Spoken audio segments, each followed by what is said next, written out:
everyone, welcome back to my channel. My name is Fidelis and I really enjoy helping people discover their true self. And today I want to talk about the ego. The reason why I actually want to talk about this is because I recently relocated from America back to my home country, Kenya, which I love very much. And my relocation has actually given me more time to connect to other people. And in the process of connecting to other people, I came to realize that most people operate their life from the standpoint of the ego, and a larger majority actually have never heard of the word ego or even understand what that is. And so I think this is a good place to start. So really, what is your ego? If I was to ask you, who are you? You would probably give me your name. But from my personal experience, my name has changed over time. When I was a young girl and my cousins would call me Kamam, and I remember at this one time, we had a shamba boy, a caretaker, and his name was Nduati. And one day he came and he called me Fide. And I looked at him because I felt like he had verbally abused me. And so I went to my father and I told my dad, why is he calling me Fide? And my dad told me, oh my God, your name is not Kamam. Your name is Fidelis. And I was like, what do you mean? And suddenly I was like, wow, my identity changed. Then I was Fidelis, Moyaki, for a very long time. And then I got married. And suddenly I had to change my last name. So I am not my name because who you are should not change. Does that make sense? So we are accustomed to responding with a name as your sense of self. But I'm here to give you that bad news that you're actually not who you think you are. And I would like to introduce you to the real you. Just like I'm sitting here recording this video and I have a stand holding my phone so it can record this video. Your real self is like behind the scenes. Does that make sense? Because without the stand, I cannot make this video. How? It would not be as good as it is now. So I do need that stand there. Same thing with you. The real you is actually behind the scenes. Let that sink in. Because the ego will always try to hold you back from accepting any new information or from advancing from where you are. But you have to keep pushing. That piece of you that wants to push, now, that's the real you. So your ego is the self-image that you think you are. To sum it all up, your ego is the end product of being raised here on earth. Meaning, when you say I am Fidelis, then I separate myself from everybody else. Meaning, whatever is beyond my skin is not me. So that's the world. But if you work towards dissolving your ego, that boundary also diminishes. And that's when you would come to say that I feel one with the world. I feel connected to the world. I look at the world and I see me. And with that understanding, would I really go out with the intention to hurt another person? I wouldn't. So the thing with the ego is, if I was to put my fingers like this and give each finger an identity, and I call this Fidelis, John, James, Jerry, and they all had a life of their own. And then suddenly, Fidelis wants to fight with Jerry or whatever, and decides, I'm going to cut Jerry off, and Jerry's cut off. That's when they come to realize, oh my God, we are connected, people. We are really connected. And the sooner you realize that, the easier life is going to be. When there's no boundary between you and the world, then meaning you've dissolved your ego, then you no longer resist life. Why?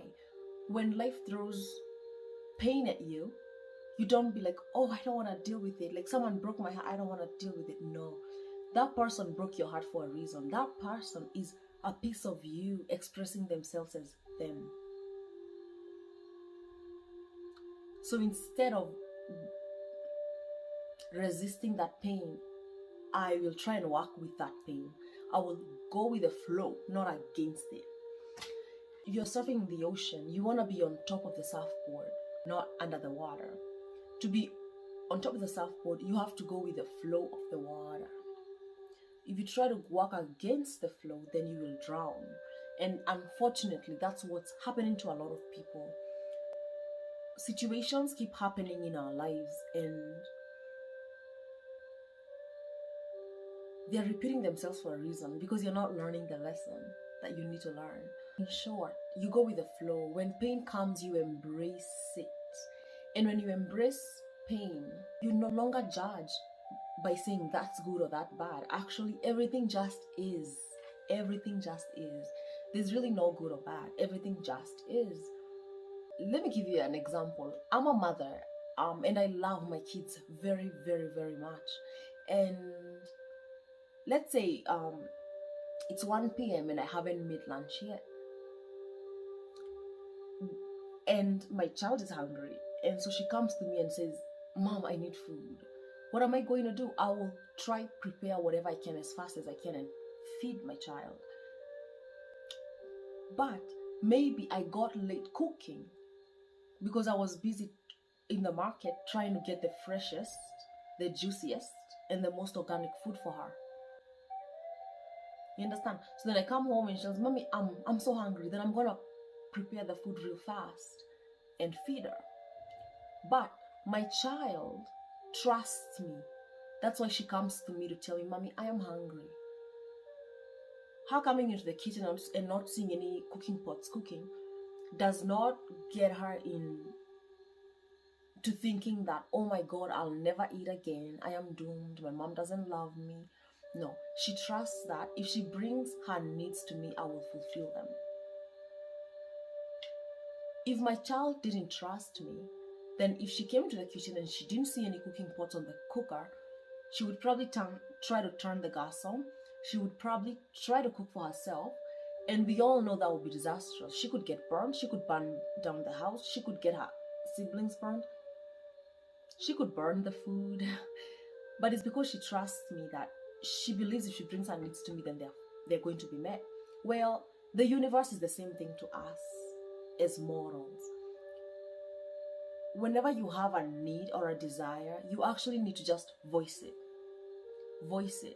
And trust that the universe is always working towards your highest good. Don't be the child that doesn't trust their mother and goes ahead and turns on the cooker and burns. Because an example of that is, if I'm praying for a car, maybe I've been having a lot of problems using public transportation and I really want a car. And so I pray, oh, I really want a car. I would love to have a car. But then one day goes by, 2 days goes by, 3 days goes by, and then I'm like, I don't think God heard my prayer, so I'm going to go steal a car. And I go ahead and do it.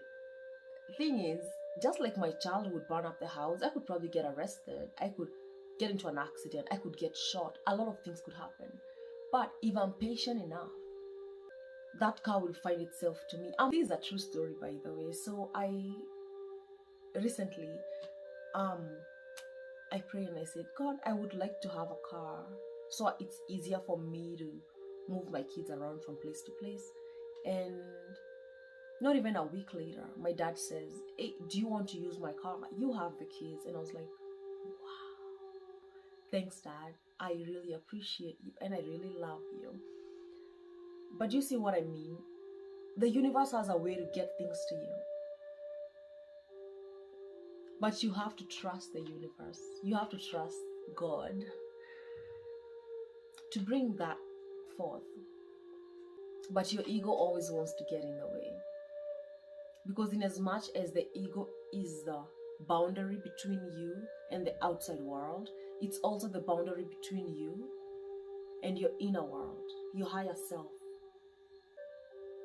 Your ego grows based on your experience. So for every experience that you have and you make a conclusion or a judgment based on that experience, then your ego grows a little bit bigger. So the more experience you have, the bigger the ego. Let that sink in. For example, let's say when I was 6 years old, I had a drunk uncle that would come home drunk in the evening, kicking buckets, feeding the dogs, kicking the dogs, yelling at the cows, and would eventually get where I am and probably slap me, push me, kick me. And because of that experience, my ego registered that staggering people are not good people. And as I grew, I learned that they are staggering because they were drinking alcohol. So as an adult, I walk into a bar and I'm sitting down, having a drink by myself, just me and my tumbler. And this person comes in staggering and sits next to me and tries to talk to me. My immediate response would be like, who do you think you are? Leave me alone. Mind your own business. And all the nasty words that you can think of. But in reality, am I talking to this person? Or am I talking from the perspective of the 6-year-old that was hurt by a person like this person? And because my 6-year-old would not say those words to my uncle, now I'm older and I want to say those words out loud for the sake of my inner child towards this person. And by me yelling at this person, that means the connection, none. Separation. I would probably take my drink and move to another place or move to another table. And that's it. But that would be my ego. Because my ego is what experienced that when I was 6 years old, registered it as a threat, and is always looking out to make sure that threat does not attack me again. Now, my higher self. If someone came in staggering and sat next to me and they said, Sasa Siste, my response is, hi, how are you? How was your day? You seem stressed. Would you like to talk about it? Maybe I might lighten your mental load. And chances are, the drunk person will give you a story like, oh, yesterday was my wife's burial and I have a 3-year-old child. And I really don't know what to do. My friends don't understand. I don't know what to do. And just like that, my inner child is healed because I've told my inner child, it was your uncle that beat you up when he was drunk. And the reason he did that to you was because he was actually stressed and had no way out. And had no way to express that stress or to channel that stress. And so he chose that which was most vulnerable, like a cow, a dog, a young child. But this man has a young child at home. And the mother of this child is dead. So it's my duty to have him voice out his stress. And I try to see how we can resolve it. Just uplifting someone by your words put them in a better place, because then I will show him that, yes, your wife died. And that's very sad, but life has to move on for the sake of your child. Now, do you see the difference? And just like that, this person feels worthy. This person feels heard. This person feels seen and feels like they matter.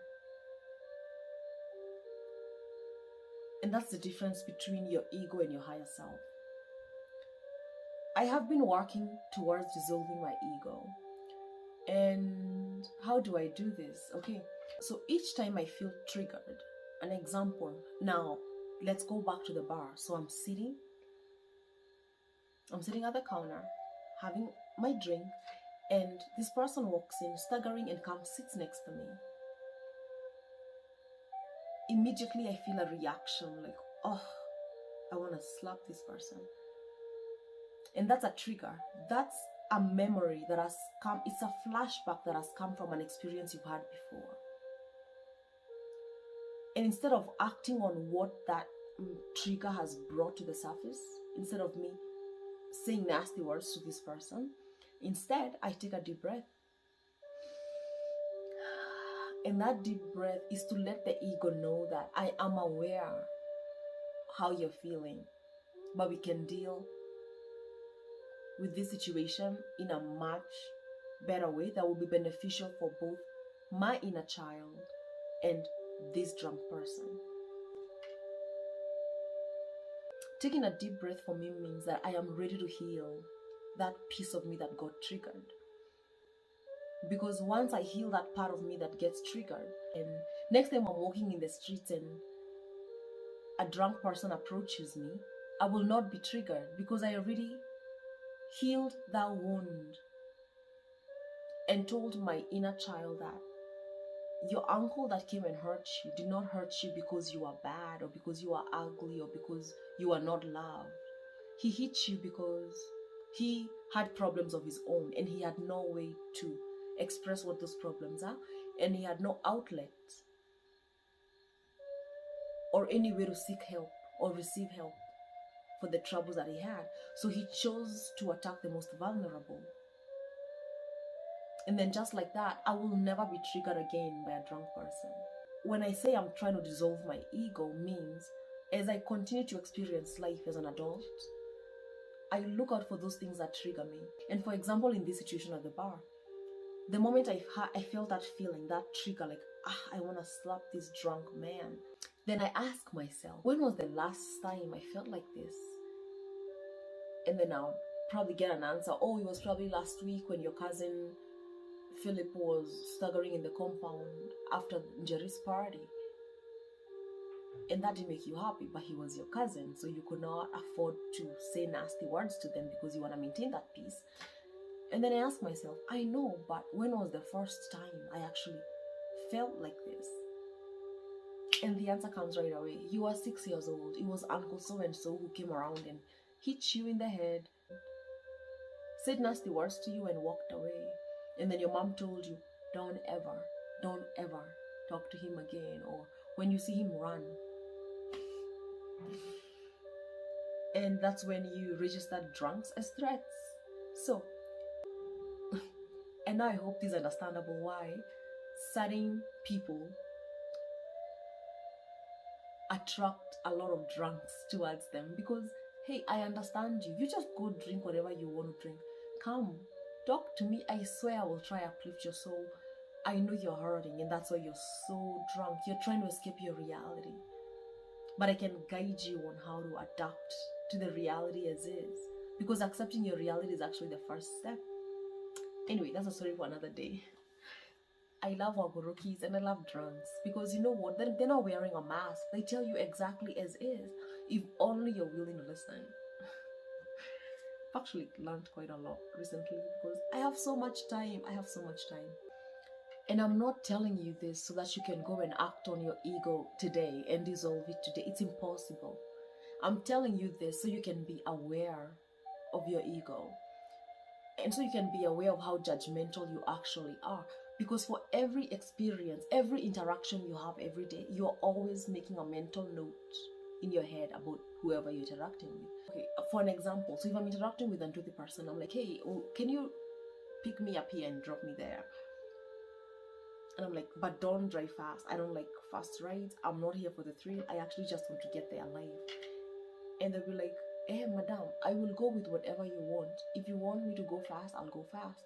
Don't overtake, just drive slowly. Is that okay? Yes. Then I have solved the issue of, hey, I can never get on Untitled because if I get on Untitled, I can never take motorbike transportation because if I do, they're always so fast, they're always so careless. That's a judgment. You understand that? That's a judgment. But what's the reality of it? This person is trying to make money the easiest way he can, but at the same time, he's trying to value his customers. So, if you tell him exactly what you want, then he will do exactly what you want. But if you don't say anything, he'll do work based on what he wants and understands and thinks is beneficial. So at that point, you cannot complain that all the people do this. No, you do not give your instructions. And that's a way of avoiding judgment. Once you recognize the amount of judgments you make in a day, then you are going to try to be more present for those judgments. You're going to try and take more deep breaths before concluding that this person is so and so. So you can see the actual reality of it. And the good part is you're going to be healing yourself, because the more and more you heal yourself, the lighter and lighter you feel as a person, and the more energy you have to help others discover who they are. Thank you. And if you really like the content of this video, make sure to like, share, comment, and I will see you next time.